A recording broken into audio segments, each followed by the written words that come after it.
Hallelujah.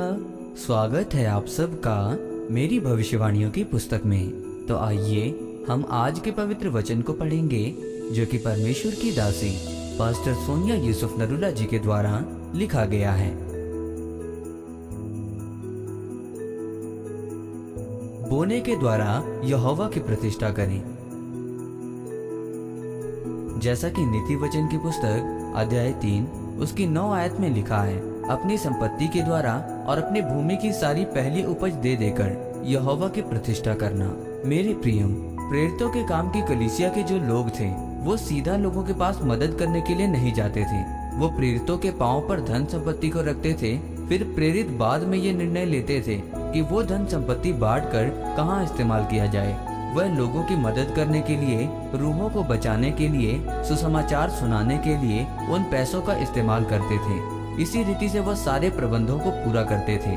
मेरे प्रियो, आपको मीठी मीठी बातें करने वाले बहुत लोग मिलेंगे कि प्रेम करो क्योंकि परमेश्वर प्रेम है। लेकिन परमेश्वर ने सिर्फ मुंह से बोलकर प्रेम नहीं किया था, बल्कि अपने इकलौते पुत्र प्रभु यीशु मसीह को हमारे लिए दे दिया। इसीलिए आज आपको भी सिर्फ मीठी मीठी बातें बोलकर परमेश्वर को प्रेम नहीं दिखाना, बल्कि आपको परमेश्वर के राज्य के लिए बोना होगा। आज आप हमारी चर्च में देखते हैं कि परमेश्वर के दास के द्वारा चर्च से हजारों घरों में राशन देने की मदद जा रही है, जिसके द्वारा बहुत से परिवार आशीषों को ग्रहण कर रहे हैं। वैसे ही परमेश्वर ने आपको भी चर्च का निवास स्थान नियुक्त किया है कि आपको लोगों के पास सीधा जाने की जरूरत नहीं है, बल्कि आप भी प्रेरितों के काम की कलीसिया की तरह परमेश्वर के घर में बोएं। जब आप अपने पैसों को बोएंगे तो वो पैसे परमेश्वर के राज्य का सुसमाचार सुनाने में और उसके कामों को करने के लिए इस्तेमाल होगा।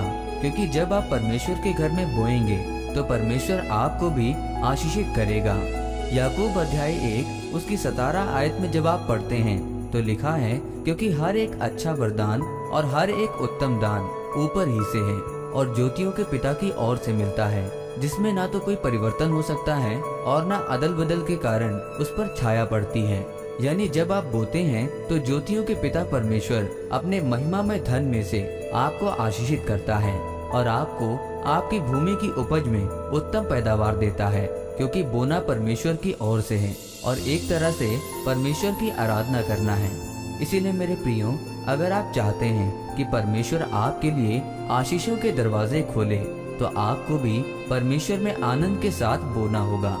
तब आप अपने गरीबी के हर तरह के श्रापों से आजाद होंगे। आमीन। आइए इस अंगीकार को आप मेरे साथ एक मन होकर करें। सर्वशक्तिमान परमेश्वर, इस वचन के लिए मैं आपका धन्यवाद करता हूँ और अंगीकार करता हूँ कि मैं आपके घर में छूछे हाथ कभी नहीं आऊँगा, बल्कि अपने बीजों के साथ आऊँगा, प्रभु यीशु मसीह के नाम में। आमीन।